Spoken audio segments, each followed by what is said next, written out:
Ачык жана ийкемдүүлүк бюджеттик процесстерди кыйла жөнөкөйлөтүүгө жана оптималдаштырууга, ошондой эле мамлекеттик финансыны башкаруунун сапатын жогорулатууга мүмкүндүк берет. Булар жаңы бюджеттик кодекстин алдында турган негизги критерийлер жана милдеттер. Документтин долбоору өкмөттө каралып, аны улуттук экономика министри сунуштады. Алибек Кубантаровдун айтымында, аны даярдоо серепчилердин, анын ичинде чет өлкөлүк адистердин сунуштары, жогорку аудиторлор палатасынын сын пикирлери жана албетте мамлекет башчынын тапшырмалары эске алынды. Инновацияларга келсек, алар да аз эмес. Маанилүүлөрдүн бири жаңы кодекстин долбоорунда улуттук фонддун каражатын маанилүү инфраструктураны жана стратегиялык долбоорлорду каржылоого гана алууну караган пункт камтылган.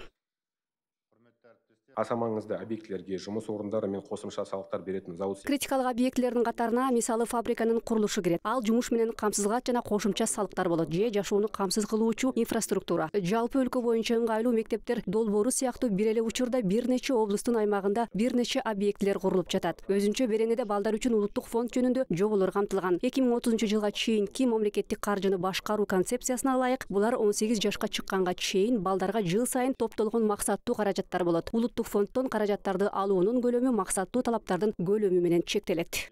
Ошондой эле министрлер кабинети бүгүнкү күндө дагы бир актуалдуу маселелердин бири республикада оруп жыйноо өнөктүгүнүн жүрүшү айтылды. Тиешелүү бөлүмдүн башчысынын айтымында, быйыл дан жана буурчак өсүмдүктөрүнүн аянты 17 миллион гектардан ашты. Азырынча алардын 40% жыйналып алынды. Азыр дыйкандар орто эсеп менен гектарынан 10 центнерге жакын түшүм алууда. Буга дан эгилген аймактарда узакка созулган жаан себеп, дейт Айдарбек Сапаров. Ага карабастан министрлер кабинетинин башчысынын айтымында бардык зарыл чаралар көрүлдү. Анын ичинде оруп жыйноо компаниясынын каржылоо жана материалдык техникалык жактан камсыздоо. Алихан Исмаилов өкмөткө белгиленген мөөнөттү узартууну жана быйыл айыл чарба өндүрүүчүлөргө көмөк көрсөтүүнү, дан сактоочу жана кургатуу пункттарында түшүмдү күнү түнү кабыл алууну камсыз кылууну тапшырды. Министерством энергетики будет выделен дополнительный объем. Энергетика министрлигине эгинди кургатуу үчүн кошумча көлөмдө дизелдик отун бөлүнөт. Байтерек холдинги насыялык карыздарды, ошондой эле аба ырайынын катаал шарттарынан жапа чеккен дыйкандарга айып санкциясын колдонбостон азык-түлүк корпорациясы аркылуу товардык насыяны узартууда. Аба ырайынын шарттары форс-мажордук жагдайлар катары таанылат. Субсидиялар толук көлөмдө төлөнүп берилиши керек. Форс-мажорных обстоятельств.